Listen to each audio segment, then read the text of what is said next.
I'm not Marty.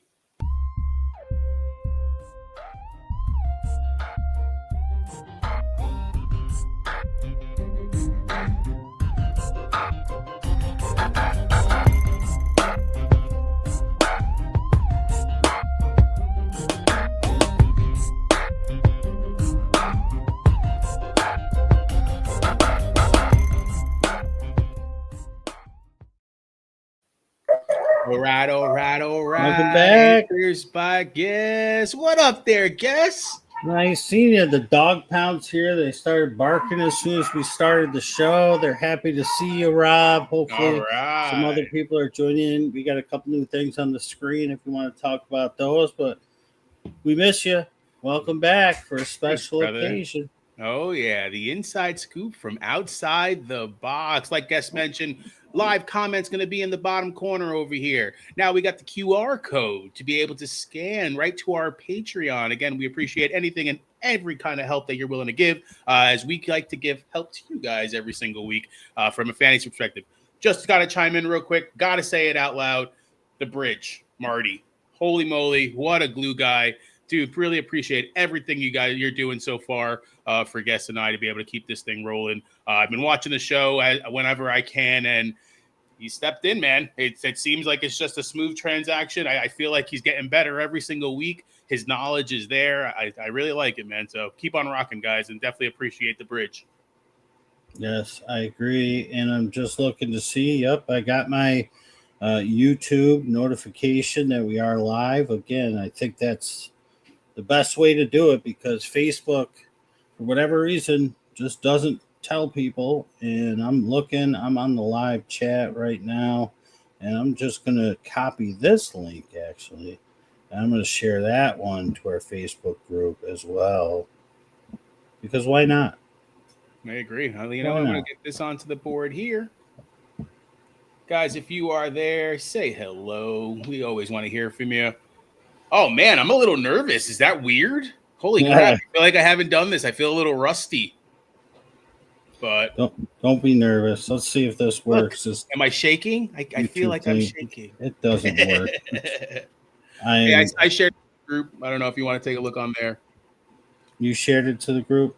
Yeah, I shared it to the group. Mm-hmm. As always, my Facebook doesn't work in the group.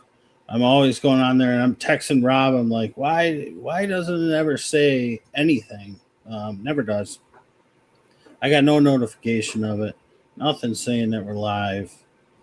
But we got two people watching. So what do you say we get going, Rob? Welcome back once more.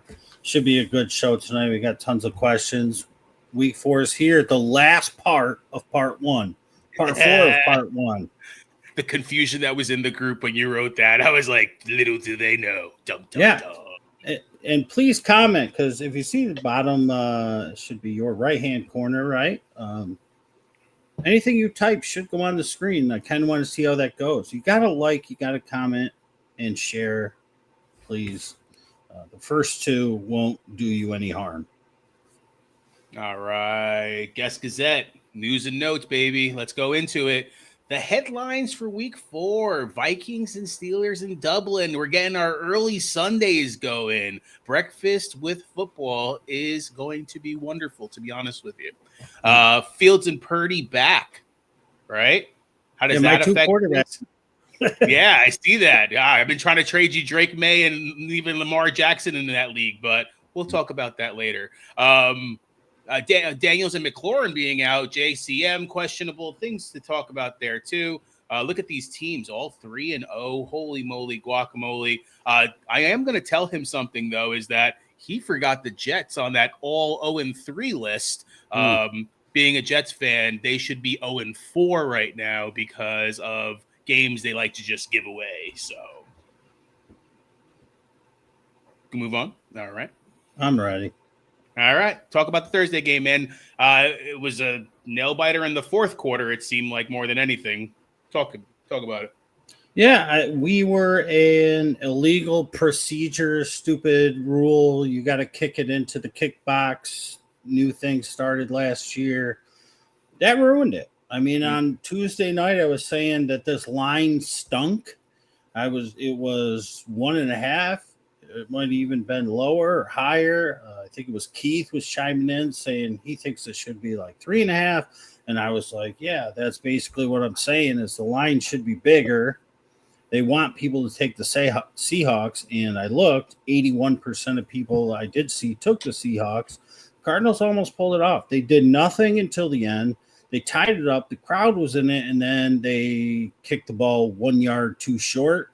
Gave him the ball at the 40, gave him an easy field goal to win it. I think if it went to overtime, Arizona, did I say Carolina? Arizona had all the momentum, and I feel like they would have won in overtime, and what I was saying was going to happen would have happened. But this game you and I were sort of talking about before we went live, people have played Kyler, a buddy of yours. You recommended Kyler to them.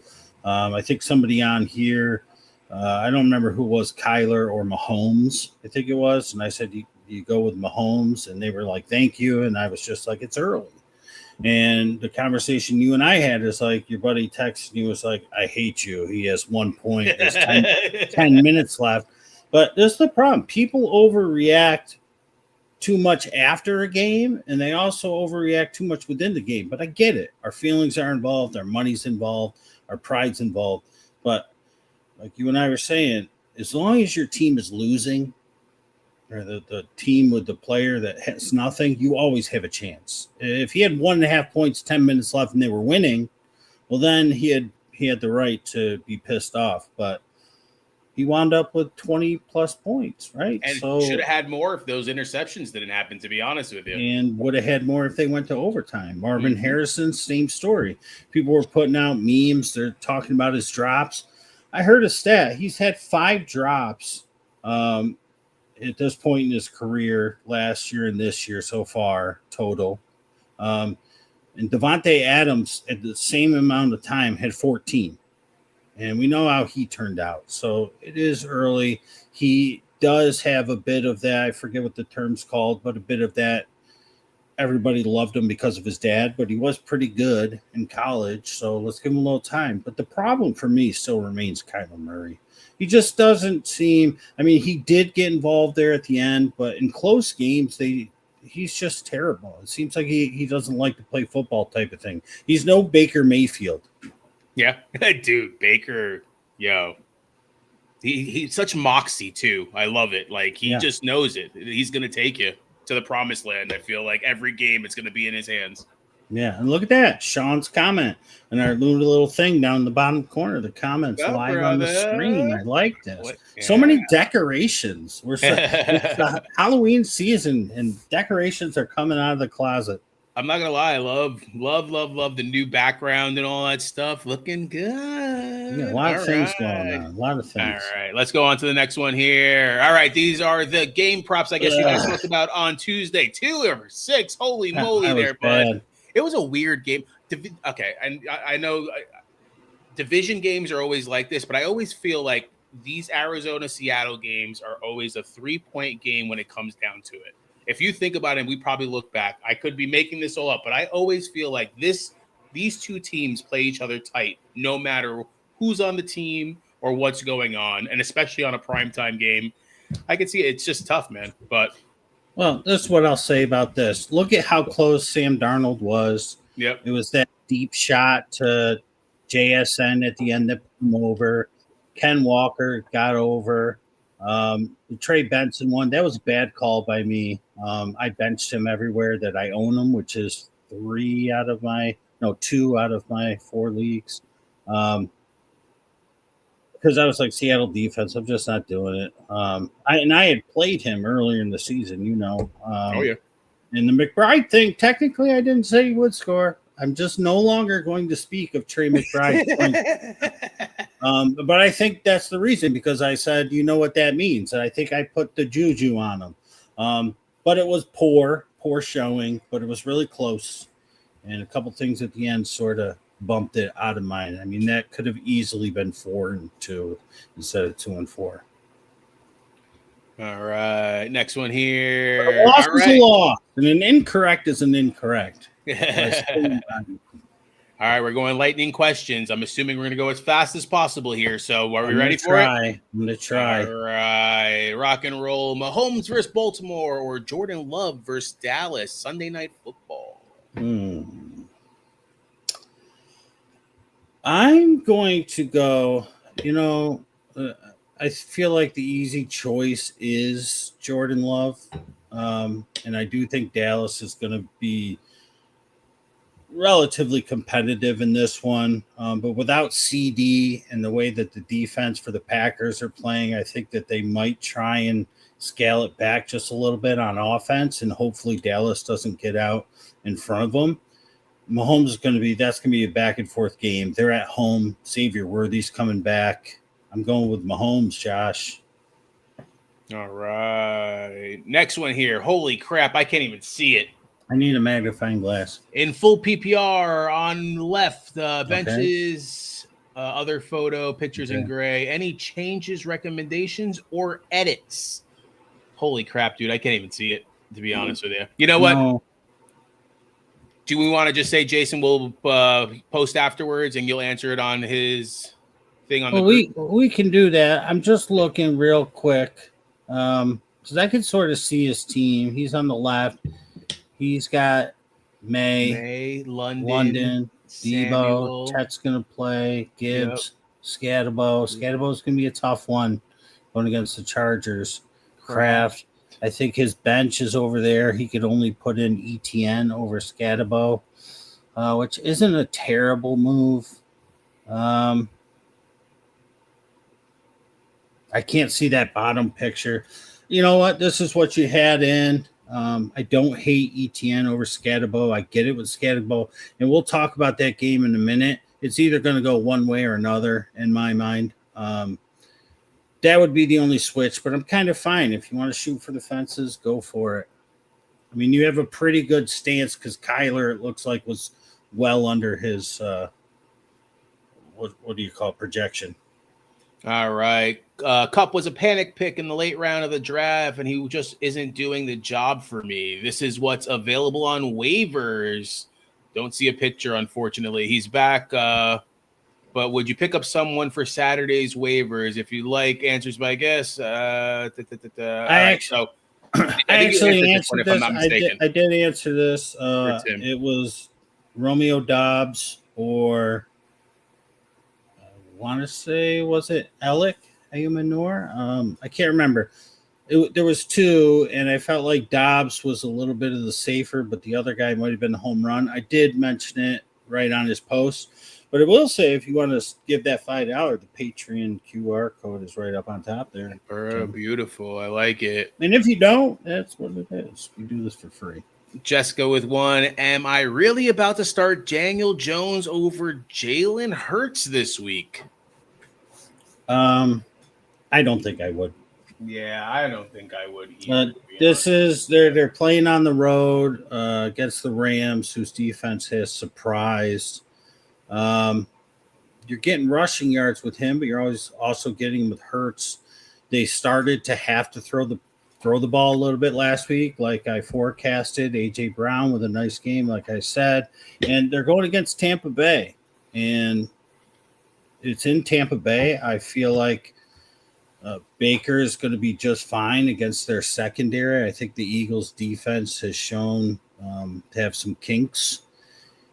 I know they're going to be without Mike Evans, but I think at home they'll still be able to move the ball pretty well. I think I'm going to go with Jalen Hurts. There's just a guaranteed floor with him. And we haven't seen a really bad one from Daniel Jones just yet. And being on the road in Los Angeles, I'm not saying it's going to happen. We'll talk about it when we get to it, but I'm going to go with Jalen Hurts. Yeah, I think I'm going to do the same thing. All right, Anonymous. Who would you rather have the rest of the season? Half PPR, Jamar Chase and Hunter Henry, or Justin Jefferson and Jake Ferguson? Honestly, I think, and I did see this, and I might have even answered it, or I was about to. And I was going to say the top because I'm not afraid of Jamar Chase. I'm not selling all the Bengals like everybody. I said on Tuesday, that game's a throwaway. They just got punched in the mouth and everybody did everything wrong. But regardless, I think I'm going to go with the bottom right now because I feel like Ferguson will stay involved, and without CD, that's going to help him even more. Um, and I don't know if JJ McCarthy's going to help him if he plays the way he did, but at least their starter will be back sooner. And we've seen this from Hunter Henry. I loved him coming into the year. I said I love Hunter Henry this year. And before the week 1 show, I said with Josh McDaniels, he loves his tight ends. He's now done it 2 weeks in a row. But we see him disappear from time to time. It's like, where the heck is Hunter Henry? And all of a sudden, Austin Hooper's catching balls and everything like that. And it's like, I like either one, to be honest. I think I would go with the bottom. But it's so close that really I don't think it's going to matter too much. You're going to get duds from Ferguson. You're going to get duds from Henry. And the other two are just studs.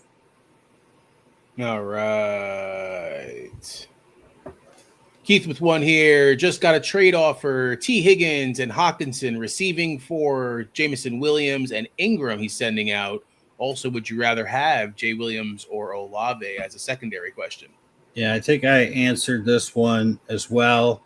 I went with T and Hawk. I mean, Ingram can't stay healthy, and I'm not shying away from the Bengals. Everybody wants to sell the Bengals right now, and it looks like somebody is trading them to you. And I would rather keep Olave than Jameson Williams because he's getting is he's the number one. There's nobody really contesting him, like Rob just said. Tons of targets. I'd rather have Olave. Will Williams score momentously more points from week to week? Sure. But I'm going with a little bit more consistency. And just dude, I'm loving the comments on the side. I'm not going to lie to you. What a cool look. But what's up there, Sean? What up there, Derek? Yes, back helping out the bridge today. Wasn't able to make it, but definitely trying to fit his shoes now, to be honest with you. Kyle has a question. Full PPR, Shakir, Godwin, Dubs, pick 2. I'm going to go with Godwin for sure. Okay. I know first game back, but no Evans. And I know they got Egbuka. They'll use Kate out, and they should use them. They didn't use them at all last week, but they should. And Bucky, of course, and White. But I'm going to go with Godwin, and I sort of just think like it will take a super miracle for the Saints to really stay competitive with the Bills. It would be if that game was in week 3 and I knew week 3 was what week 3 became, I would have been like, yeah, you're probably want to play Shakir because the Saints are going to be in this one throughout and probably winning at the end. I'm going to go with Dobbs. He's just got a bit of a better floor. And in case Dallas does move the ball pretty decently at home, I think that Dobbs gives you a little bit of a safer. I know that Shakir could score the points early, but I think they'll be able to do whatever they want against the Saints. So I'm going to go with Godwin and Dobbs. All right, Kyle, appreciate you dropping a like. Appreciate it, brother. Love All it. right. Subscribe. Let's go on to the next one here. Sean with the question. I figure I have to start Wilson and Sutton at wide receiver and Bijan and Bucky at running back.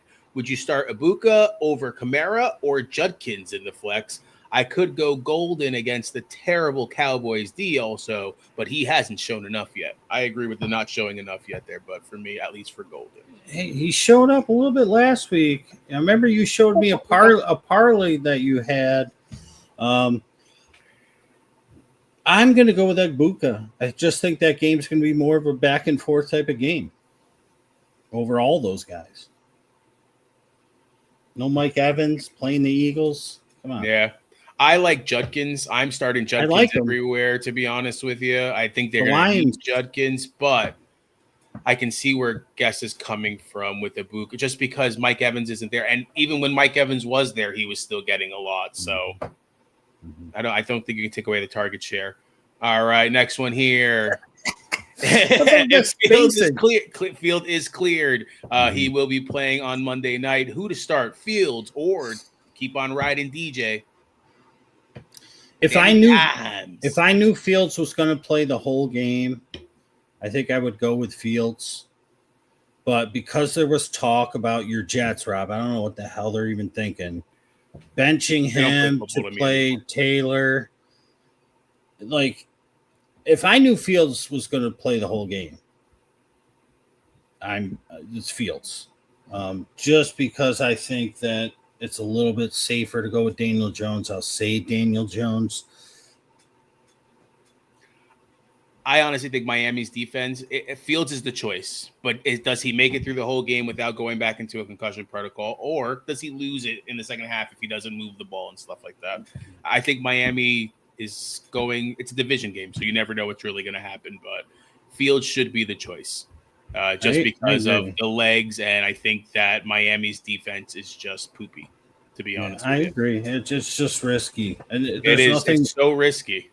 Monday night, you're down by 10 and Fields does something stupid and they're like, I'm putting Taylor in. And then you're like, what? Come on. Yeah, exactly. That's like my worst nightmare. Derek with a question here. Geno or Dart? My head says Geno. My heart says Dart.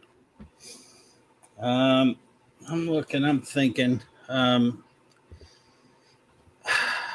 Raiders are at home. I know this will speed it up a little bit when we get to the Giants game. The Dart is either going to play ridiculously amazing, and the Giants are going to pull a huge upset, or he's just going to be balling like crazy, or he's going to look lost, and it's going to be terrible. They're playing what I think is the best defense in the league in his very first start.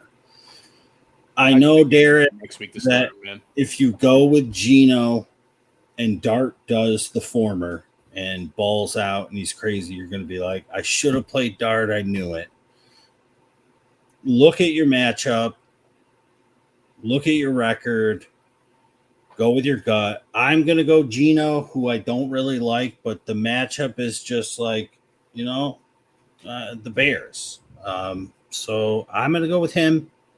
Just because Dart's either going to be really, really good, surprise everybody, be the talk of the town for a week, or it's going to be very tough against the Chargers. So I'm going to go with Geno and just play it safe. And then that will make my decision next week a little bit better. I think Dart will be fine. I just think the first start against the Chargers is not the place to play hero ball. Sorry, here. He said that we're both 3-0, trying to stay undefeated. Geno's the safer bet then, I would think, just because look what he's doing with guys like a Trey Tucker and Meyer. I mean, Bowers hasn't even been playing that great, to be honest with you, and they're still winning those kind of games. So Thornton hasn't really done much. Exactly, and there's. I think Dart, like we're saying, we'll get to this game, but Dart's going to feed Neighbors. That they want to feed Neighbors because the ball wasn't going to him. If they take Neighbors out of the equation, who else is going to beat you on the Giants? Well, I know who. Bologna sandwich, white bread, Wan'Dale Robinson, and our boy Theo Johnson. I love Theo. Don't get me wrong, but it's like you're putting a situation. You have Max Crosby still coming at you. Don't get me wrong. It's like. Their defense isn't horrible this year from an Oakland standpoint. Oakland, look at that. Vegas. I feel like I don't even know what I'm doing anymore. It doesn't matter. The safe answer is Geno. Yeah. That's all you All right. Jeremy with the question here. Wide receiver flex dilemma. Uh-oh, it's a dilemma. I would normally start DK and Pearsall, but Pearsall is questionable and doesn't play until midday.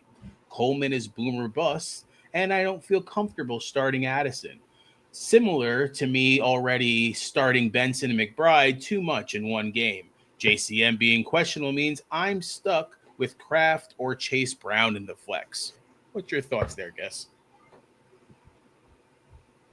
Pearsall's fine. I wouldn't worry about that.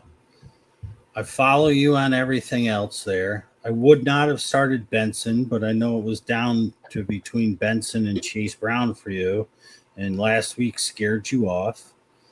But the Seattle defense would have scared me off. It did scare me off.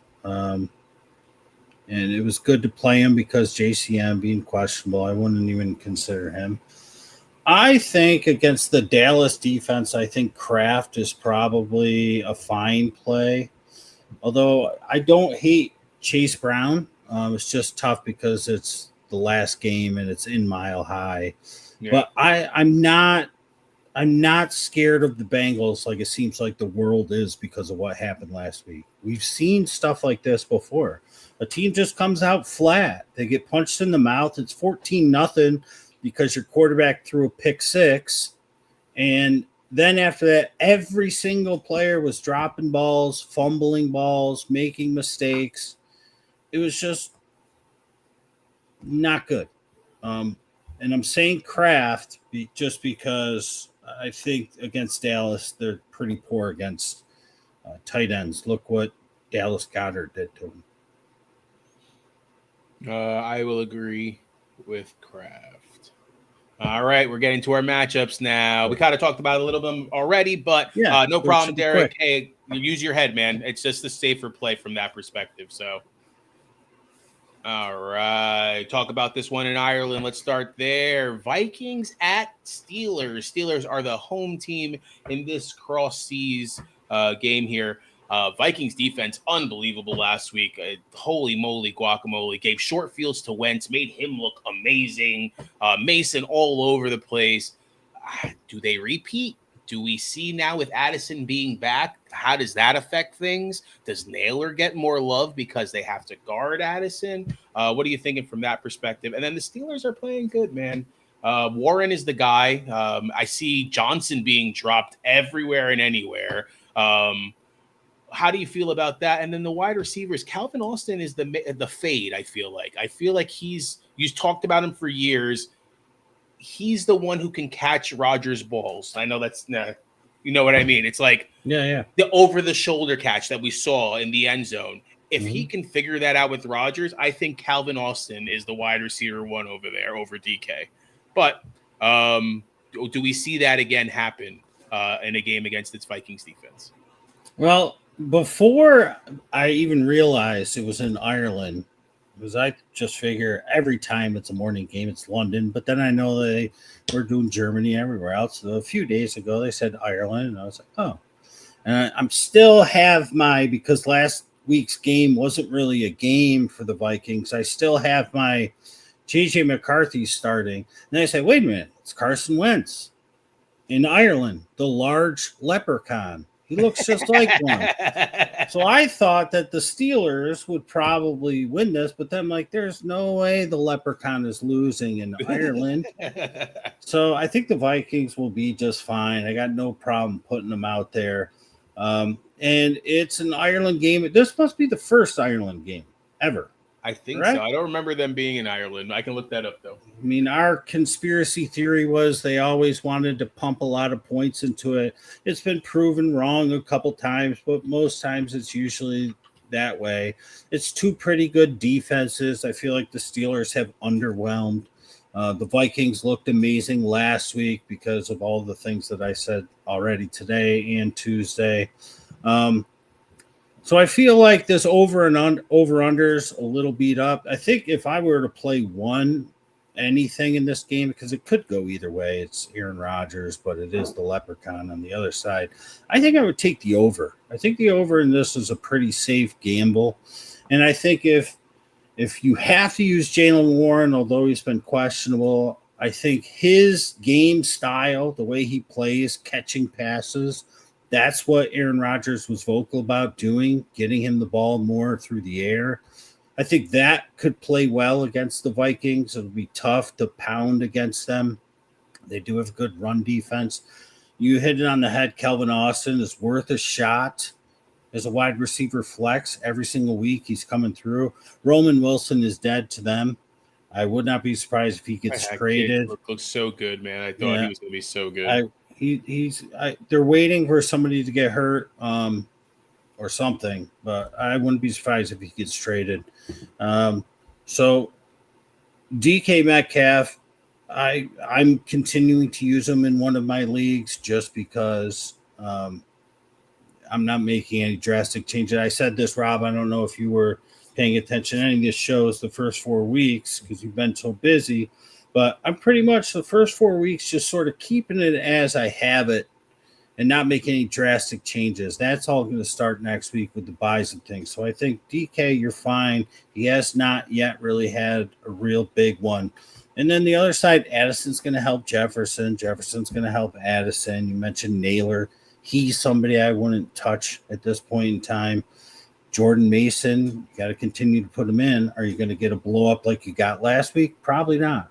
Cam Akers is getting the call up. They're going to use him some. So, and TJ Hawkinson and Freiermuth on the other side and Jonnu. So there's pieces in here. I think it goes over. I think if you are starting these guys or need to, I think you'll be fine. I think it'll be a good morning for you. Yeah, I plan on drinking a lot of coffee, maybe a little waffles while I'm watching this game. All right. Browns at Lions, 10-point favorites. Holy moly guacamole. Over under at 44.5, though. I found that a little weird. I thought that was a little low, to be honest with you, with a 10-point difference. But Lions obviously beat the Baltimore Ravens last week, looking like a great team. That Knuckles and Sonic duo is unbelievable when it comes to running backs. The Browns beat your Packers, though, dude. That's actually what I really want to talk about. It's like I feel like you could start all your Lions, and you don't really have to go into too much depth there. But this Browns team is now interesting to at least from a certain standpoint. I saw in three different leagues, I want to say, that Browns defense was picked up and Baltimore defense was dropped for the Browns defense. They're like number one in everything. Is that a solid start against these Lions? And then I'm a Judkins guy. I was really hoping that he would come back. You saw I drafted him in our dynasty league, even though with the issues and stuff like that. Can he be a 3-down back? I know they like Samson, Ford, you see every so often, but does he give them the opportunity to actually have successful football and now get the wide receivers more involved because there is a run game? Yeah, I'd probably in this game, I mean, you're more than likely staying away from Tillman. Judy, I think, is fine. He's yet to really have a big blow-up game. He's really never had a blow-up game until that one blow-up game he had late in the year last year, and then he continued to have a couple really big ones after that. But other than that, his whole career has been sort of what it's been these first 3 weeks. But I think I'd be fine with him in this game because I do think the Lions are really going to bring it to him. I know in the preseason I thought they were going to take a step back. I said the Packers would beat them. I thought Ben Johnson not being their offensive coordinator was going to hurt. It looked that way. But now they've found a gear, and they showed it off these past 2 weeks since then. And now they're back at home where Jared Goff's at his best. So since I think that offense is better at home, the Browns last week, I knew that they were going to beat the Packers. I said it live on the show. I knew when the Packers were up 10-0 instead of being up 14-0, I said they're going to lose this game. It was in the fourth quarter. I was watching with my oldest, Noah. He's like, Daddy, your favorite team is winning. I go, yeah, for now, but I don't think they're going to. He's like, there's not a lot of time left. I was like, it doesn't matter. And sure enough, they ended up losing it. I like Fannin to do something in this one, and Joku and Judy. I'm nervous about Judkins. I know you like him in this one, but that rush defense is solid for the Lions. And you're playing your four main Lions. I mean, yeah. I think the Lions will take care of business here. This is a game where it's like Green Bay beat the Lions, the Browns beat Green Bay. I think the Lions will beat up on the Browns.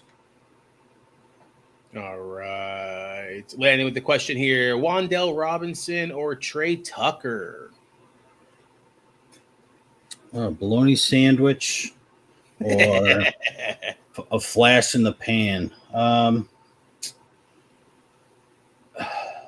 This is tough, Landon. And I love that, by the way, two things. One, I love that you are joining us from YouTube, and I love that you're making comments. Thank you. Hopefully you subscribe. I also love whoever commented after. It's the first Twitch comment ever. I think it's spam, but I love that somebody on Twitch sees us, so thanks, whoever you are.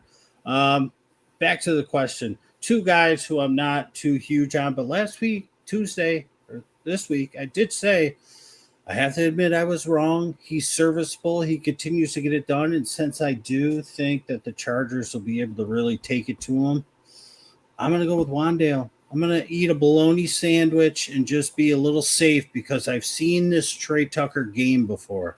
I've seen this movie. I've seen it. He's a one-trick pony who last week was not a one-trick pony. Maybe Geno Smith was the key to unlocking that. Maybe. And it was Aiden O'Donnell's fault, or Aiden O'Connell. Maybe he was the one that couldn't. And Derek Carr and everybody else that they had since Trey Tucker's been there 2023. But I'm going to go with Wandale. It's a bit safer. It's a tougher defense, I know. But I'm going to go with him. He's getting, I feel like 10 targets a game. Wandale is definitely getting a bunch. That's funny that you mentioned targets. I was just looking at it. Trey Tucker, 8 targets against the Chargers, only 3 receptions, though. 9 targets last game with 8 receptions. Obviously blew up last week. I agree with what you're saying. It's like we've seen this before. I love the target share. You know me. I'm always a target guy. Everything's about how many touches are they seeing every single week. And I feel like this question's tough. I would actually like to know who his third wide receiver is, because both of these guys, with the amount of targets they're receiving, it may be worth looking at who else they're starting, to be honest with you. And why not go with one of or both of these guys? The only downside I have here is the Jackson Dart. Oh, good call. Yeah, I can see that. That's a big Russell Wilson throwing Wandale the ball. Russell Wilson liked him a lot. Yeah. Maybe Dart doesn't like him a lot. So maybe you go with Tucker. Maybe that's safer, actually, with the quarterback change. But, yeah, I'd love to know who else you got, Landon. Look at that. The next game anyways, Chargers at the Giants. Like you had mentioned, dude, Chargers defense, holy moly, they're just crushing it right now. Their offense, too. Vidal, I want to say, is one of the guys that the Bridge was talking about as far as Bridge bonus, bringing him up. Hampton's the guy now. I mean, they're going to have to give it to him pretty much down from that perspective. A lot of McConkey questions I'm seeing all over the place. What are we thinking about McConkey? Why can't we get McConkey? Johnson and Allen are just playing very well. Yeah. I mean, I don't know why you changed that. Are you starting all your Chargers? And you kind of mentioned it already. It's going to be boom or bust for Dart. Talk about that and how that affects all the players around him. Yeah, I mentioned it a couple of weeks ago. I said, I was always very high. Rob, past couple of years, Quentin Johnston, but he just couldn't catch the ball, and he just looked terrible. And Keenan Allen, I mean, he's just a sit-down old man for me. I had wanted nothing to do with him just because I worry about him getting through the whole season. But I said a couple of weeks ago, I said I was wrong about those guys for early on. That was the good news. The bad news was, if you're a Ladd McConkey owner, these guys are serviceable. Last year, Ladd was Ladd because he was the only Ladd that was there. Yeah. And so you drafted him in the second round or high, right? Hoping to get last year's stats. But when their wide receiver core is better, when the quarterback's healthy and playing better, when you have a stud rookie running back in there to really help out the situation, they don't need to rely on just Ladd. And I think in this game against the Giants, if it goes the way that I kind of think it's going to go, it's not the way I hope it's going to go, the way I think it's going to go, is they won't need to push too much on offense. So I think you could see maybe a little extra Kimani Vidal, the Bridge bonus. Ladd could get his, Quentin and Keenan can get theirs.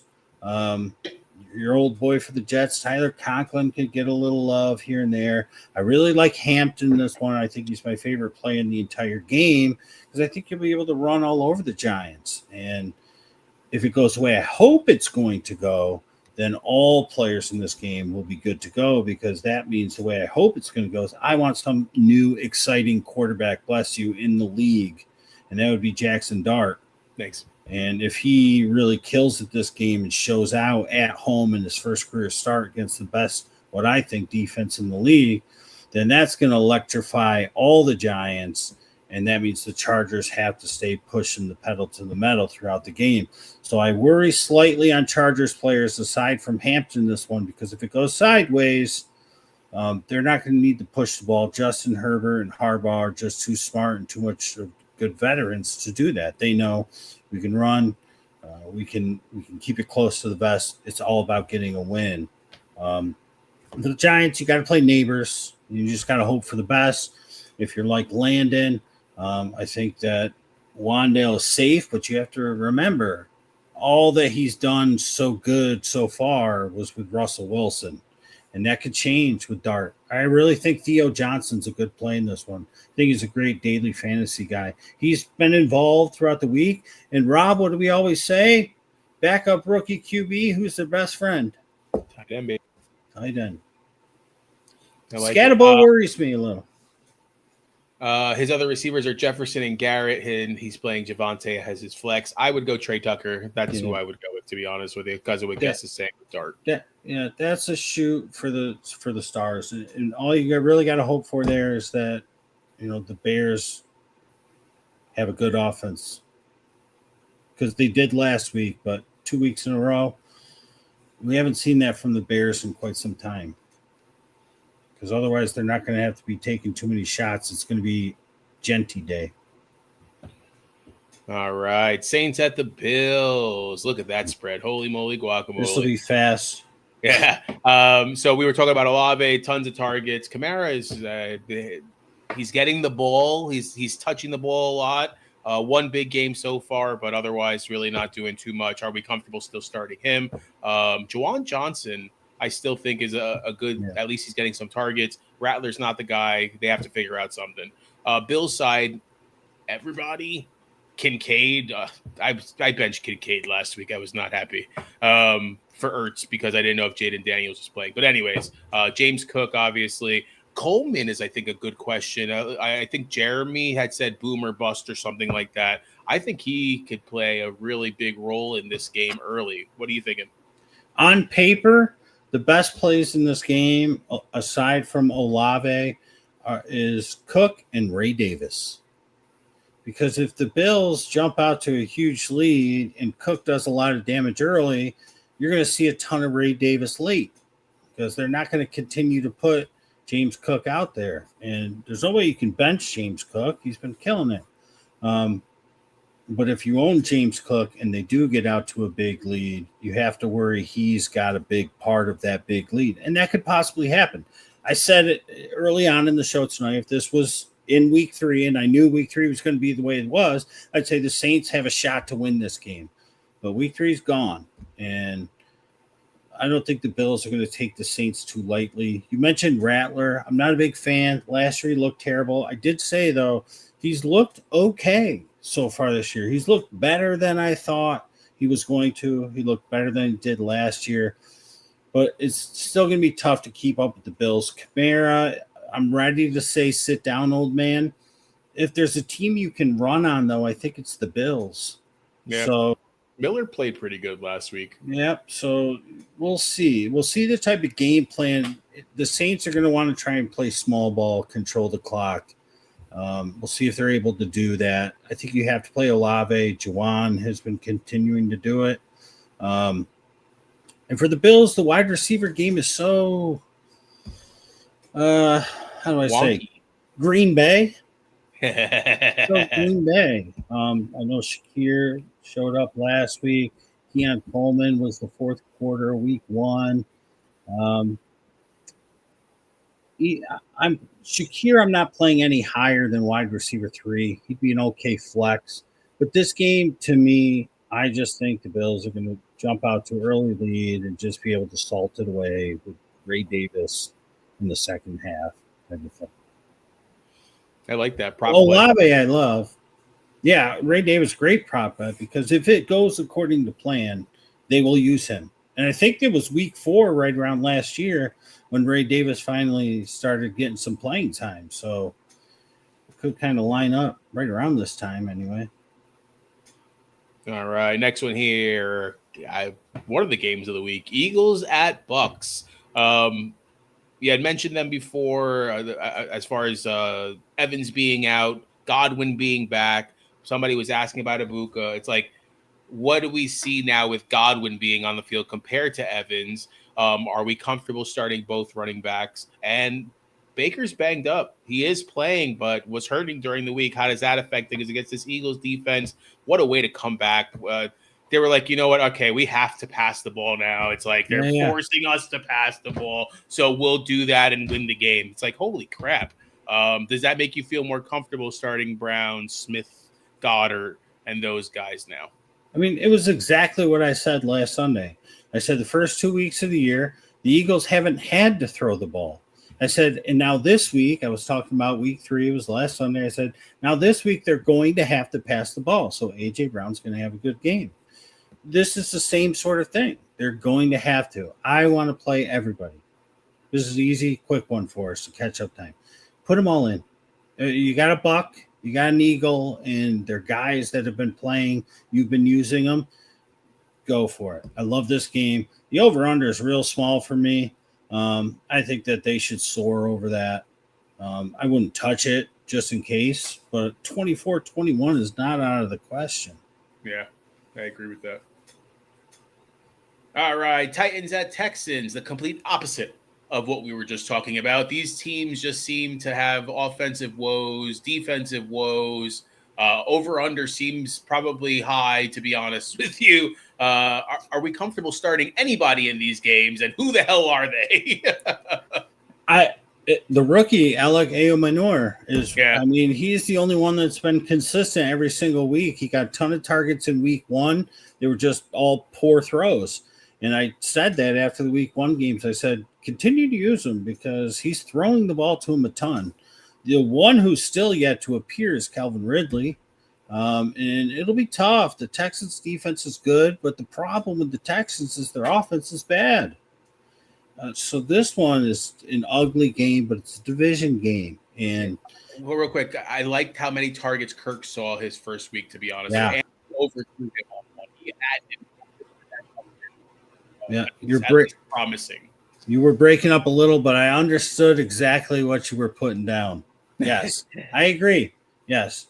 Their offensive line is terrible, and that's the problem. And then Stroud is making bad decisions when he does have time. He's throwing the ball. It doesn't look good. I thought he was going to have a junior resurgence. I knew the sophomore slump was coming. I thought he was going to surge back up to the top in one dynasty league. The other dynasty league I'm in, I made a trade for him. Looking back at it, it was a bad trade, but I thought for sure that he would be solid. He hasn't been. If there's one thing that could fix 2 bad offenses, it's a division game. And with these 2 teams, it's possible. But I'm not benching Nico Collins. I'd stay away from the running game. I think Ayomanor deserves a starting spot in your team, though. Like if somebody said, would you start him or Calvin Ridley? I'm starting the rookie. Chig showed up, so he could be someone to keep an eye on as well. But you know who else has sucked this year? Tony Pollard. I'd be benching him. I'd be fine. If you had a better option, I guess. He's been getting the ball a lot, though, from a touch. Doing nothing. Just hasn't been doing. But you got to think about it. Now they're playing the Texans, who have an okay front 4 in their defense. But if they can get the passing game going, does that open up the run game for Pollard? That's probably. I think the fact that he's touching the ball as much as he is, and there really isn't anybody else, it's like, how do you bench that against a Texans team that's just as freaking bad? I was in a curse. Ooh, almost came out. That's okay. That's okay. We're all adults here. Sorry. But what I want to say to this, I'm worried a little bit, and maybe he'll prove me wrong, and hopefully he does, which is why I'm fine saying this. I'm worried a little bit if Pollard has, for lack of a better term, lost it. Ooh. Because he was a backup who was forced to be a starter in Dallas and then wound up with Tennessee and had Spears there to take some off his plate.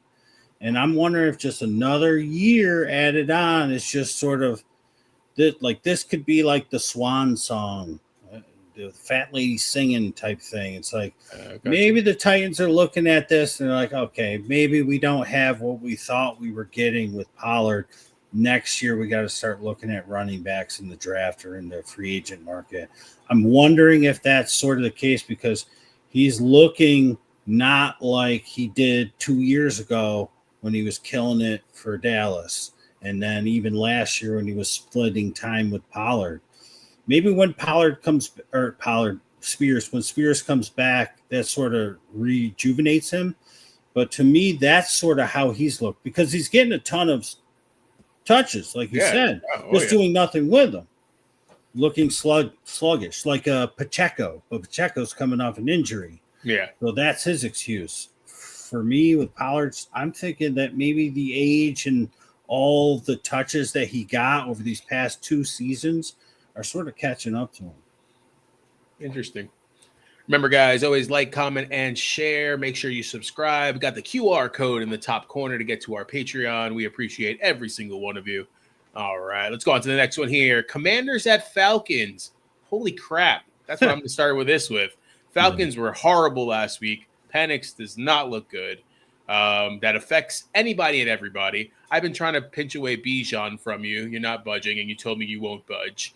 But how does... He's my boyfriend. This Commanders team, whose Washington's defense hasn't been playing bad, but Daniel's out, McLaurin out, JCM hurt, Mr. Bill. How do we see this game working out, and who are we starting comfortably, I guess is probably the best way to say it, in this game besides like a Debo, I guess? Yeah, I think the easy answer for most people would be, oh, Debo's going to kill it. But we've seen with the Niners for years, whenever the other guy's not there, Debo struggles a little bit type of thing. But they're going to have to find ways to get him involved, more runs. What's his face? Mariota is going to be looking for him. If the Falcons don't get past the 30-yard line in this game, there's going to be a problem. What a stat that was. That was the craziest thing I've ever heard. And here's the thing with this game. On paper, look at it. Like, look at what you see there with the line. They're still favorites, and I know it's because they're at home, but people saw last week them get shut out and never drive the ball past the 32 of the opposing team and just look terrible. Their kicking game is terrible, even after getting rid of Younghoe Koo. Bijan has been the only real bright spot. London's been killing people. People that believed in Mooney's been killing. Kyle Pitts looked good the first 2 weeks. If this offense doesn't move the ball early, we will see Kirk Cousins in this game. Kirk Cousins will come into the game the second half if the Falcons don't do anything. And you know what? That's a good thing. I really think it's a good thing. Also, he's playing against his old team, which makes it even more interesting. Yeah. So I think that will for sure happen one way or another. But the only downside with that is that after last week's debacle, Falcons, I think, are going to be a little pumped up, and they're at home, and they're playing against a team without their 2 best players, and really their 3 best, and possibly their 4 best aside from Debo. Because if Eckler's out, and if JCM doesn't play, now you don't have either of them, plus you don't have McLaurin, and you don't have Daniels. You have a shell of the Commanders. The Falcons should win this handily. If it's even close, I think we see Kirk Cousins in the second half. And I think that should be welcomed by Drake London owners. Yeah. He loved Mooney last year too. Cousins went to Mooney a lot. Yeah, Ray McLeod was doing his thing from here. Yeah. So the only one that didn't do well was Pitts, and that was right. Look at him actually doing okay this year. Right. I mean, Penix obviously played last year too. But. Yeah. All right, Panthers at Patriots. The Patriots just didn't want to win last week. It seemed like what the hell? Wait, wrong week. What week am I on? Did they win last week? Anyways, Panthers came through, looked okay against Atlanta. Tet's banged up, but playing. Chuba's banged up, but going to play. Are we comfortable starting those guys? Patriots side, is it Henderson who's going to get the ball now more? We saw Gibson getting the ball. Stevenson's gets the ball when he wants. I like Drake May, but who is he passing it to? Hunter Henry, you were mentioning earlier today. Does the target share continue to go his way? No, you were right with the Patriots versus Right, that was the fumbling, Steelers, right? They had like 39 fumbles. Yeah, and I thought Henderson was going to show up finally last week. This one, I'm looking at it with the 5.5. I mean, I was big on the Panthers going into the year. I was talking up. I thought Bryce Young had turned the corner. First couple weeks didn't really look like it. Last week looked pretty good. Tet's going to play. You got to play Tet. We haven't really seen Chuba, right? We haven't seen a Chuba sighting. Patriots defense isn't terrible. But I think they got to get him more involved. They got to get him going. I mean, that's pretty much it. The tight end situation with Jatavian always getting hurt and acting like he's going to do something and then getting hurt. And it's going to be tough, but Drake May, I know he kept trying to trade him to me, and I almost really did want him. I like what I see. I think I said this last year, Rob. I like him more than Bo Nix. And I just feel like Bo Nix has better receivers. And I still sort of feel that way. Is Stephon Diggs doing anything with his life? Have we heard his name? No, I had no interest in him. Hunter Henry, we talked about early on. My heart in this says the Panthers win this game. I think they have a shot. If I was betting, I would take the Panthers. I think it's going to be a field goal game either way. Patriots, it's tough to run on the Panthers, or tough to throw on the Panthers, easier to run. So I think that Henderson and Ramondre Stevenson are your best plays. You got to play Hunter Henry after what he's been doing, but I would not be surprised with a dud. I mean, that's pretty much all I got. I'm waiting for Kyle Williams to show up and do something. Demario Douglas does a little bit here and there. There's nothing. I thought Josh McDaniels would electrify the receivers a little bit, but when you go back and you think about his Patriots with Brady, he never did anything with the receivers, did he?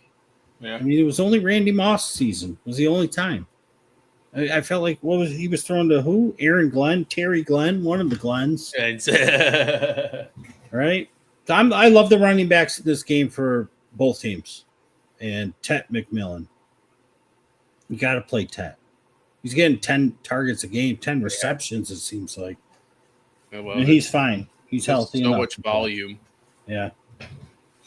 And Legette's hurt, I think, right? Yeah. Coker's out. It's like Coker's still out. You got nothing else.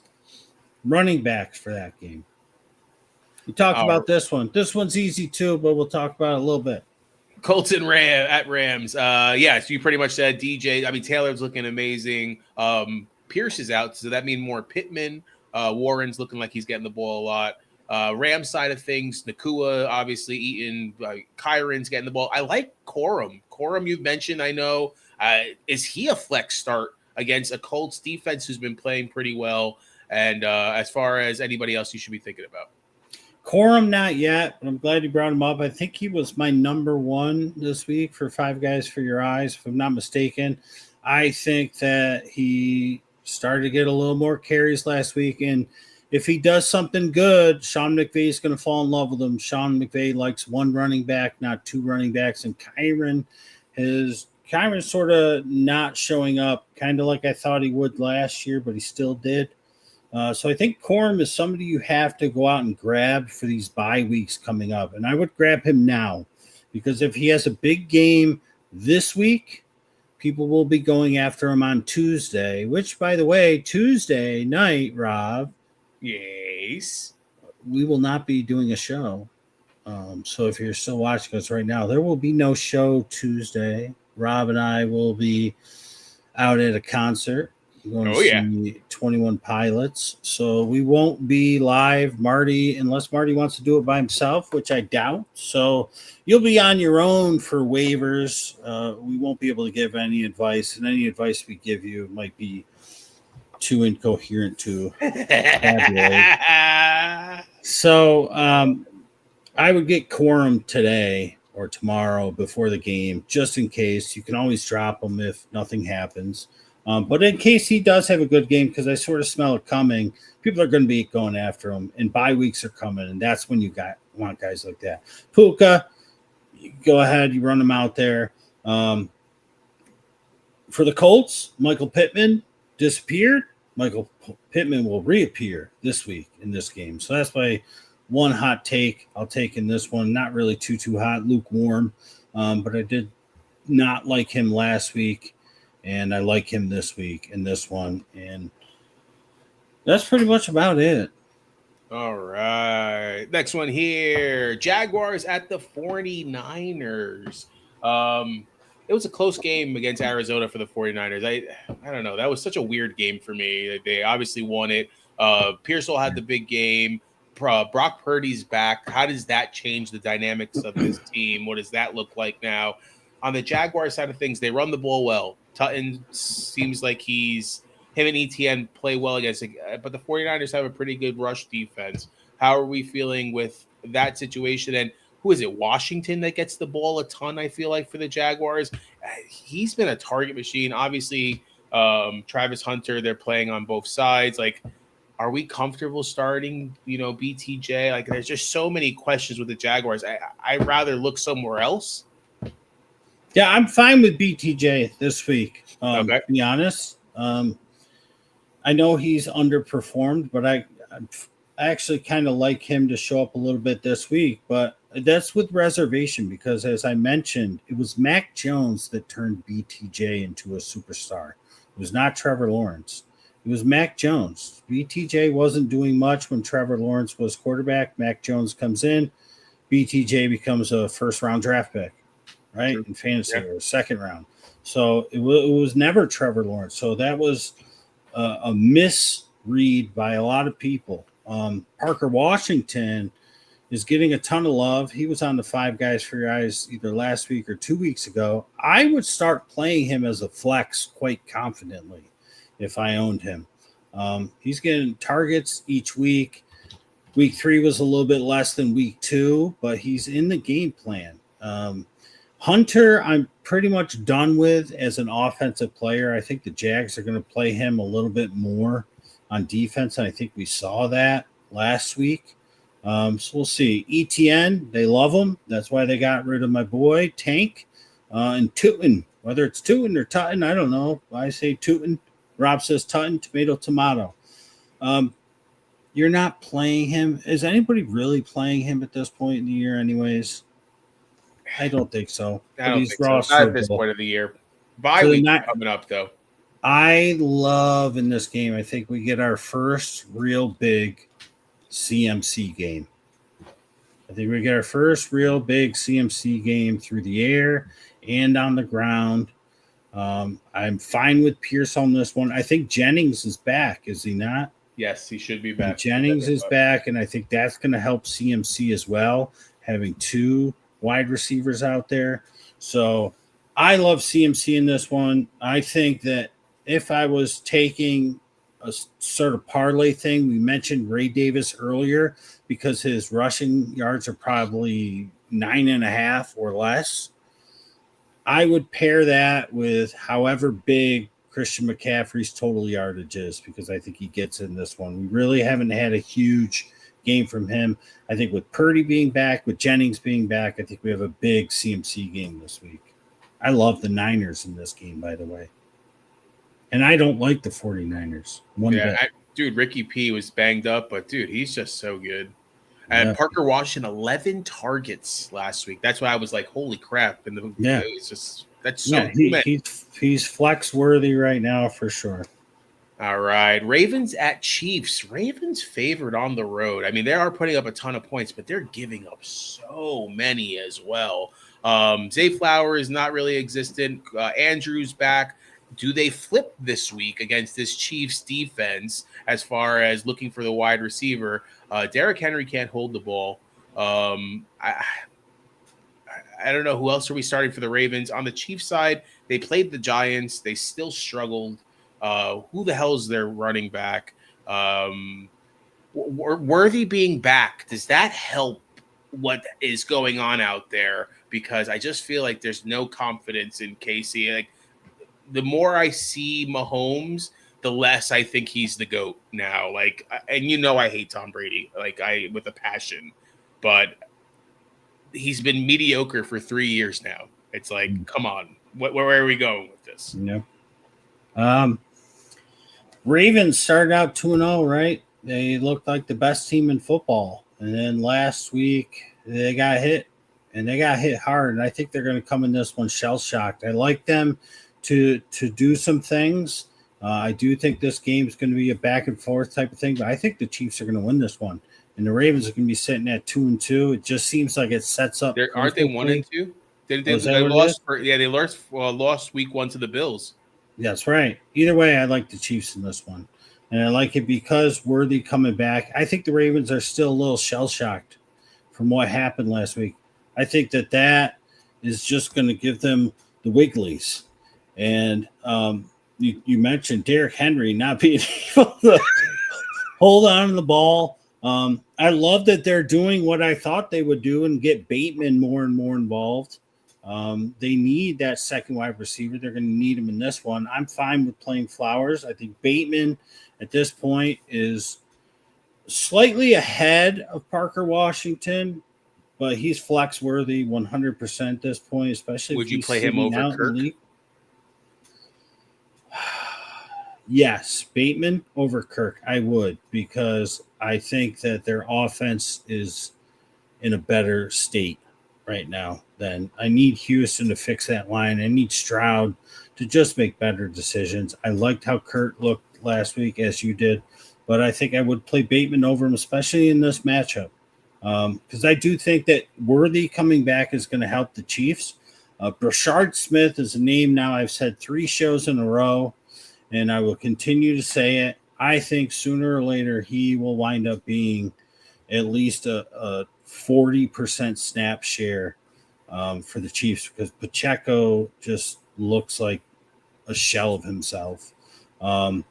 Also, something I looked at when I was analyzing some things this week, because this one, it got to me after week 1. I was like, what the heck? Travis Kelce with this huge game. I was like, what's going on? Like, I thought for sure that they'd use him less this year to keep him healthy for the playoffs. They used him a ton. They targeted him a ton. He had a huge game. Week 2, his snap share went down. Week 3, snap share went down even more. Whose snap share has been going up? Noah Gray. So I think you're going to see Noah Gray score a touchdown in this game. So I think each week that goes, he's going up, Kelce's going down. I think that game plan that I kind of felt like they'd have for the hopeful postseason is coming into play. You're going to see a little bit more Noah Gray than we've seen. And against the Ravens, what better team to use the double tight end against, especially with Xavier Worthy running around the outside. They will take their shots with my man Tyquan Thornton, because that is their favorite play. They've done it, I think, 10 times this year. They've been successful, 5 or 6 of them with a couple touchdowns. A couple touchdowns called back. So I think the Chiefs have enough weapons, and I think being at home is the reason they're going to win this game. I like the Chiefs a lot in this one. All right, Dave with the question. We'll get to the game, but who is worth starting for the Jets this week? Well, Fields, but he has to play the entire game. That's the problem. I would say Breece Hall and Braylon Allen are worth it, and obviously Garrett Wilson. Outside of that, you're not starting Allen Lazard or Tyler Johnson at this point in the year, so it's pretty much the usual suspects. And I do love the rookie tight end as well.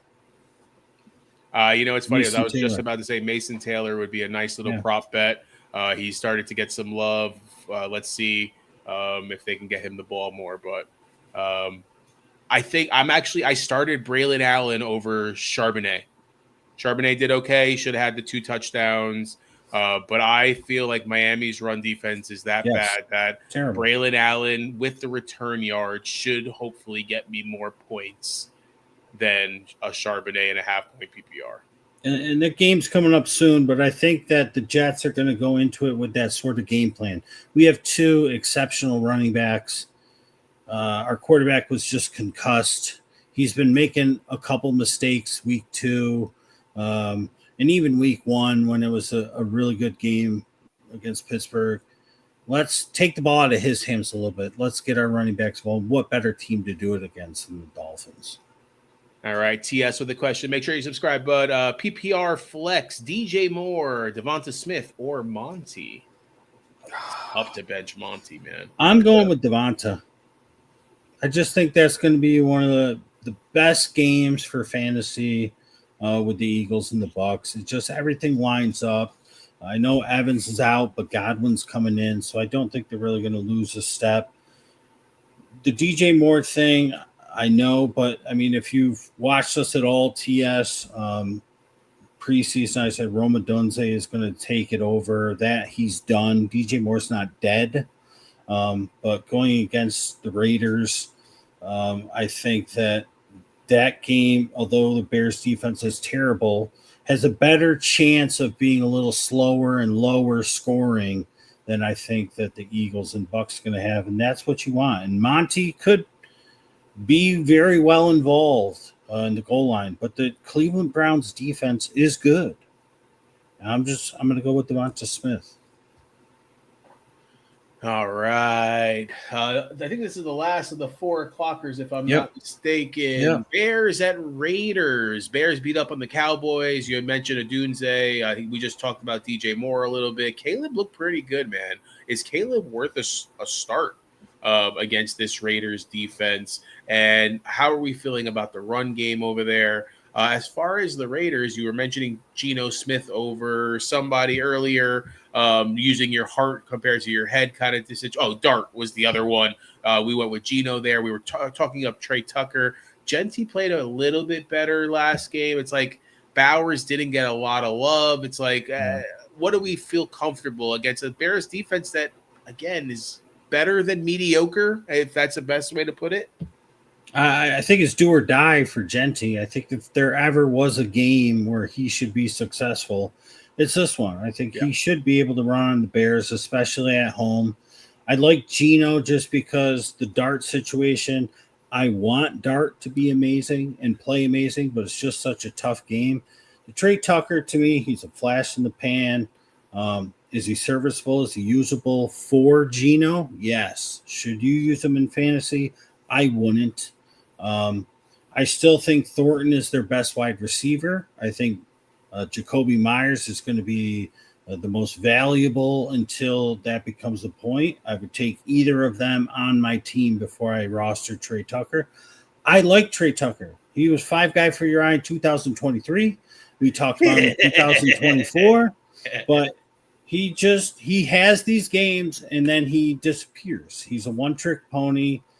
Geno's using him differently, so maybe that will help him with some consistency.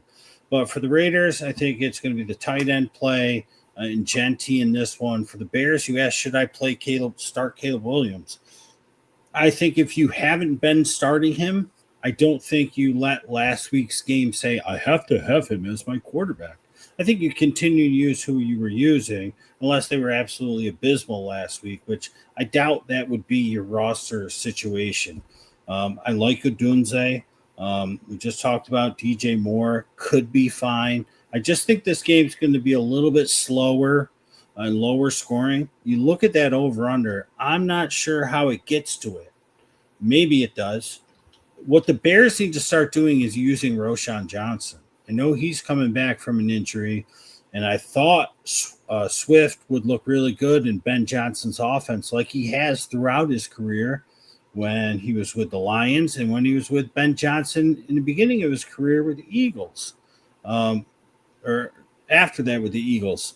It's not happened. So what has to happen is if they use Roschon when they get close or in those shorter situations, it'll help them move the ball. Last week, they didn't have a problem.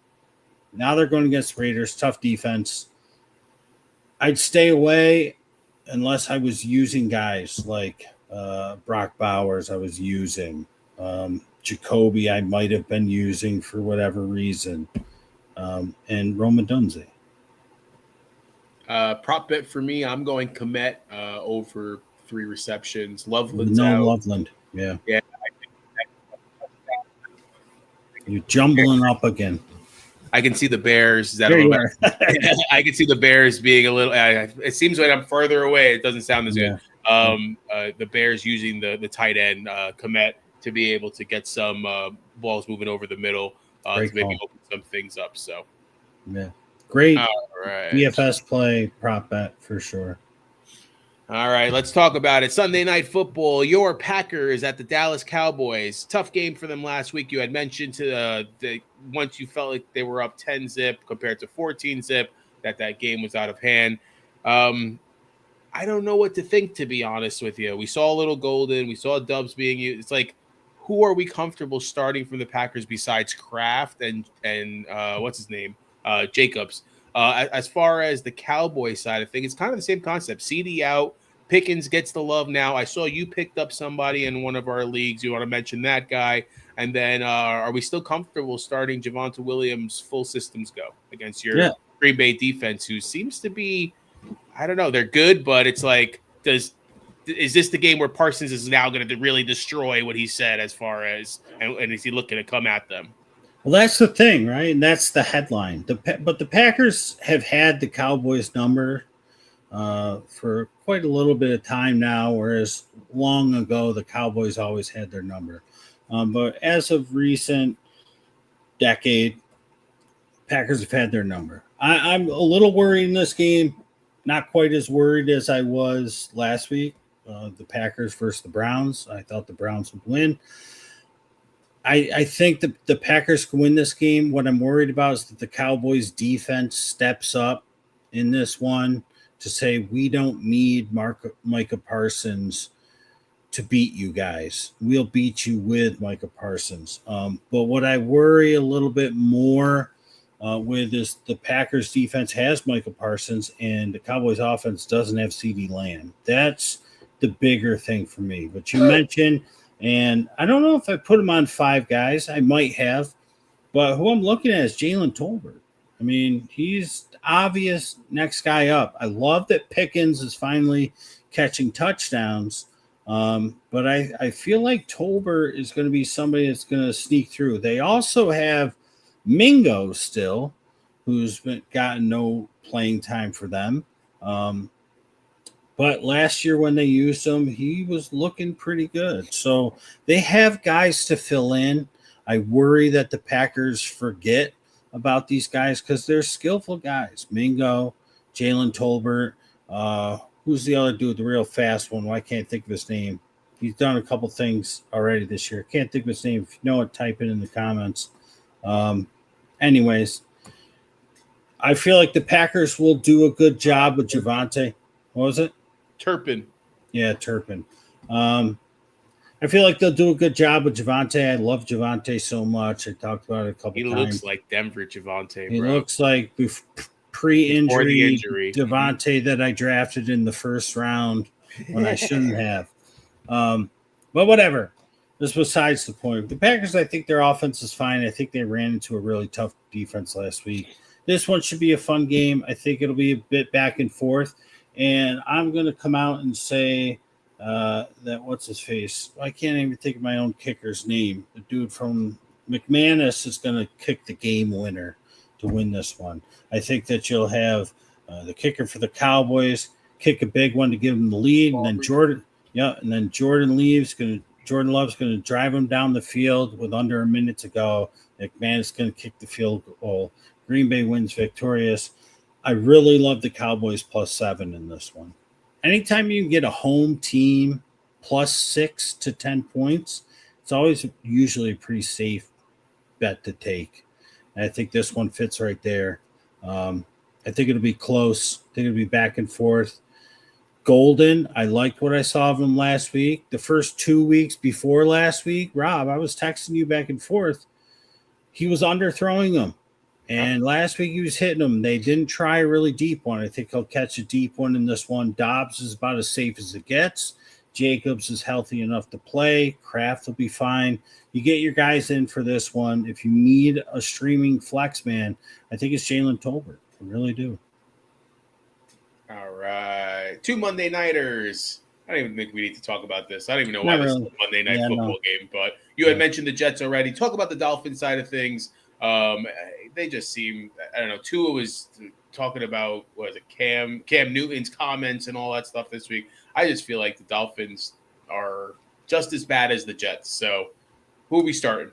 I wish harm upon nobody, especially Sir Tua Tagovailoa. What was that? Olive oil? What? But wouldn't that not be a beautiful thing? Don't And you I know dare. it wouldn't be for you, but if Zach Wilson had to come in the game and lead the Dolphins to a victory against the New York Jets, could you not see the poetry in there? Would it not be a beautiful thing? You welcome me back today, and these are the conversations we're having. I'm not saying it will happen, but if it does happen, there are the NFL scripted people, and that is a script that you only see in Hollywood. Okay. All right, so I'm just putting that out there. I wish no harm on Mr. Tua Olive Oil. Olive oil.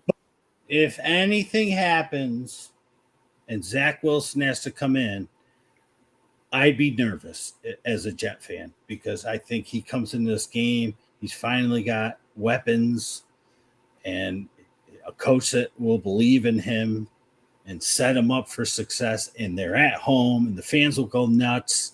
The Jets won't know what hit them. That's a lot of ifs, ands, or buts. If you've gotten to this point and you've played Tyreek and you've played Waddle and you've played Achane, I think you have to just continue going with them. It's Monday Night Magic. They're at home. I know it's the Jets defense who's good, but I don't think you can sit those three guys in a Monday night game, division game. I don't think you can. And I think that you have to continue. Everything is up to options, right? But I'm actually fine with all three of them in this one because I do think that the Dolphins will stay competitive in this game. I do think so, Rob. I know they've been as bad as or worse than anybody thought they could be, but I don't hate them in this one. I have to stick true to my personal beliefs, and that's the Dolphins are a better team at home. And I thought that they were going to win the last time they're at home in a division game. They didn't. I'm going to stay true to it.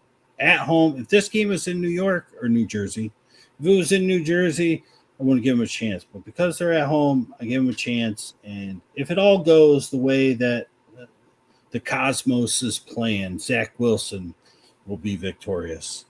But if Zach Wilson doesn't come in the game, the Dolphins are losing. And on the Jet side, we had said both running backs, Garrett Wilson, and then a prop play, Mason Taylor, if you are interested. All right, let's go to the last game here. Bengals at Broncos. Browning was pretty bad last week. Everybody's so worried about Cincinnati. You had mentioned earlier about playing Chase. Somebody was looking to trade for Higgins. You weren't opposed to that. You were mentioning Chase Brown, obviously not looking good, but how do we feel about the Bengals this week against the Broncos team at Mile High, at home, coming off of a good game last week? Are we comfortable? Dobbins, I don't know. Dobbins is the guy. I hate to say it. It's like Harvey's been seeing more, don't get me wrong, but it's like, can we trust Dobbins on a Monday night, obviously against the Bengals defense that is on the field a lot? But Harvey was just drafted so many places, so high. What are we thinking there? And then as far as the wide receivers, Troy Franklin didn't look that great last week, if I'm not mistaken. He looked okay. They just were going to Sutton, which was to be expected because Franklin had the big week before, so the defense sort of shaded a little his way. And Bo Nix made the correct adjustments and Cortland Sutton had a better game. About the Bengals, I've said it before. I say it again. I said it Tuesday. I said it tonight already. I'm not scared of them. People are selling Jamar Chase and Higgins and Chase Browns, thinking last week's going to be every week. You started off the thing talking about Browning didn't look good. He didn't look terrible. Once the game was out of reach, he was doing some things, but the whole thing wasn't on Browning. It was 7-0. He threw a pick six. That right, and it was 7-0, and they were on, I think, who were they playing last week? Minnesota. They were on the Minnesota 30-yard line. They were going in. It was like 2nd and 5 or something. They were about to score. He threw the pick six. Now they get the ball back. Then somebody else makes a mistake. They fumble. Next thing you know, it's 21-0. Then they get the ball back. He threw a pick. Somebody else makes a mistake. It was mistake after mistake after mistake. The whole team just fell apart. This game right here reminds me of the Giants and Chargers game this week. Because if Jackson Dart was making his first career start against anybody but the Chargers, except for maybe the Broncos, and I'd be like, take a shot on him because I like what this kid has, but it's just a bad spot. It reminds me of it because I think this would be a perfect situation for the Bengals to come out and show that wasn't us. It was a bad day, but they're in a really tough spot in Denver. Rough place to play, brother. At night in the thin air, it's just tough. It's just tough. So I can't come out and say that they'll be perfect, but they're not going to be anything like they were against Minnesota. That was just everything fell apart. They were literally 25, 30 yards away from being 7-7 and it being a back and forth game throughout, and it just fell apart. So with all that being said, I'm trying to make up some time. I'm being a little too long-winded, but I'm going to milk every second I have with you, Rob. Marty made a comment down there. What's up, Marty? The bridge. Thank you, brother. I'm fine playing Chase, Higgins, and Chase Brown. You can't touch their tight ends. Although Noah Fant's out, so instead of having 4 tight ends that they use, they're only going to have 3 to use this game. It's the most ridiculous thing in the world. They have 4 tight ends. They use every single one. Drew Sample, Tanner Hudson, Mike Gesicki, Noah Fant. Who has 4 tight ends and uses them all? They do. But I'm fine with playing those 3. Would I shy away a little bit from Chase Brown? Yeah, because it's the Broncos, but he was the most vocal. He told reporters straight up, people want to say stuff about whatever, F them. They can go to H, right? That's what he basically came out and said. Yeah, I'm being PG. I'm doing it for you, Rob. I appreciate that. He said, our team is just fine. As long as our locker room is fine, we'll put this one behind us. We'll move on. I could see more checkdowns built in to get Chase Brown involved because we've seen this before. Season after season, we've been doing this for 9 years, Rob, and playing fantasy for longer than that. We see it all the time. You have been playing Jamar Chase and T. Higgins and Chase Brown. You go ahead, you take them out of your lineup now because of the matchup, because of last week, and it's going to bite you in the ass. Now I'm not PG. Because this is the way football goes. And I could clearly see that happening. If you got a better option, Chase Brown, okay. But I could see him catching a ton of passes in this one. You mentioned R.J. Harvey. After week 1, I was like, this dude looks the part, and his usage has gone down and down. Yeah. But taking that role, brother. But this game could be a good one because the Bengals defense does not look good. Yeah. So get him involved. So I'm fine. I'm using Franklin in one league. I'm using Cortland Sutton in another league. I'm fine with both of them. Ingram's going to play. We'll see if he can stay healthy. He never can, but if he does, then and you want to do that to yourself, go for it. But I've played Evan Ingram many a time in my life, and he'll fall off in the first quarter. A bee stung him or something. For me, I for a prop bet for this one, RJ Harvey, I'm going to do over 2.5 receptions. I think he could actually even do over 25 yards receiving. I think that might be both nice little prop bets to take on a Monday. All right, Jacob with a question here. Sutton, Olave, Chase Brown, PPR. I think the safer route is probably Sutton, but I'm going to be honest. I think the best volume for you is going to be Olave. Yeah. I really do. The Bills, he's just going to get so many targets, and depending on your matchup, Jacob, and how it's looking, I think I would probably go with Olave just because if Franklin does bounce back a little bit this week, if the Bengals do turn up even a little bit on defense for whatever reason, get after Bo Nix just in case, or maybe the Broncos get out to an early lead type of thing, and the Bengals, and I'm wrong, and the Bengals do look like or even close to what they looked like last week, I think Olave is going to be involved in the game throughout the entire game. And I think that the Bills are a defense that could be thrown on. And if they're playing catch up, volume is key. It's your best friend in fantasy. And Olave is the picture next to volume in the dictionary this year. So I'm going with Olave. All right. What up there, Marty? I'm the 1B, brother. You're the 1A. All right. Waddle or Addison? Who asked that? Marty. Waddle or Addison? I don't even see that. Oh, there it is.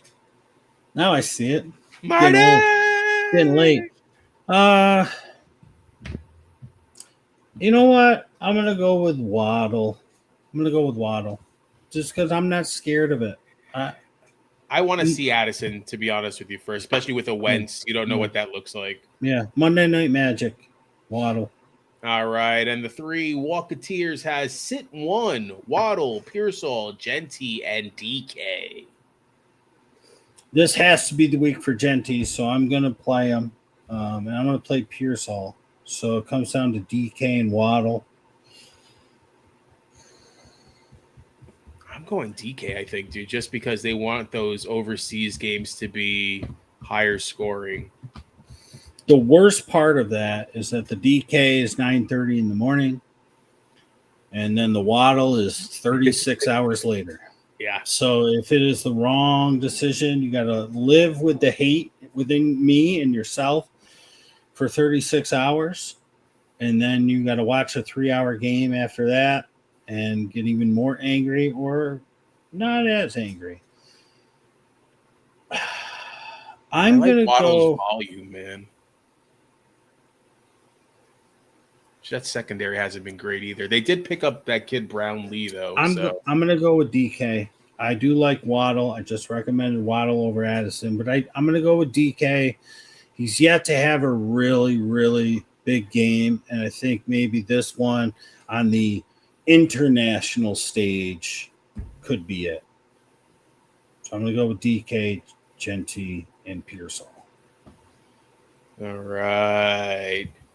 Dude, I'm loving the comments in the bottom right. I got the Patreon QR code in the top right. So much going on. These good-looking guys on the left side. We got Marty in the comments. It's like, holy moly, answers by guests. The inside scoop from outside the box. I miss this. I'll tell you that much. Okay. I miss having you here. One day, you all will tune in and we'll have a threesome.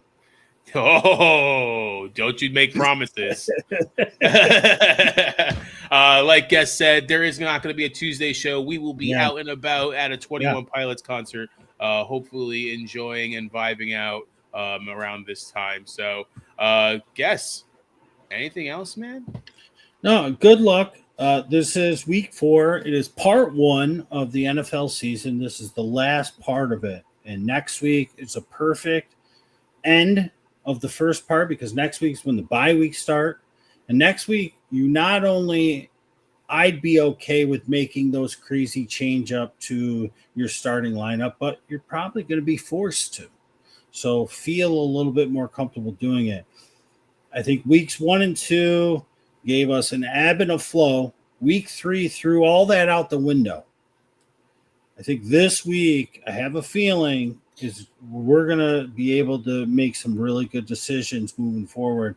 And I don't mean me and you or me and Marty will make some good decisions for you. When I say we, I'm talking all of us as fantasy managers, whether it's on YouTube, on Twitch, on Facebook, in the ABG group and family, or not. I think as a community of fantasy football players, I think after week 4 is really when you can start to be like, okay, maybe I missed with this guy, or okay, maybe I got something with this guy. I'm going to give him a shot this week. So I think tomorrow we're going to really see some things set in stone. And man, do I hope so. Oh yeah, Right. I know. I'll After start last early. week. Like I said, waffles and coffee while I am watching the Vikings Steelers game. So This week as a whole will be the ebb to last week as a whole's flow. Everything that went sideways last week will come back and be like, all right, normalcy. So let's hope for it. Best of luck. Enjoy the games. Cup of coffee in the morning. 2 games Monday night. They staggered them again, though, which is annoying. 1 hour separated. So I'll be doing the split screen. But no show Tuesday. So have a good week. Good luck with your waiver wire pickups. If you have a question, ask them in the group. And if you're a member of the group or just joining us tonight on YouTube, please subscribe. Please share. We've been doing this 9 years. We got to grow. oh yeah. Yeah. All right, guys. Answers by guess. Inside scoop from outside the box. Have a good night. Peace.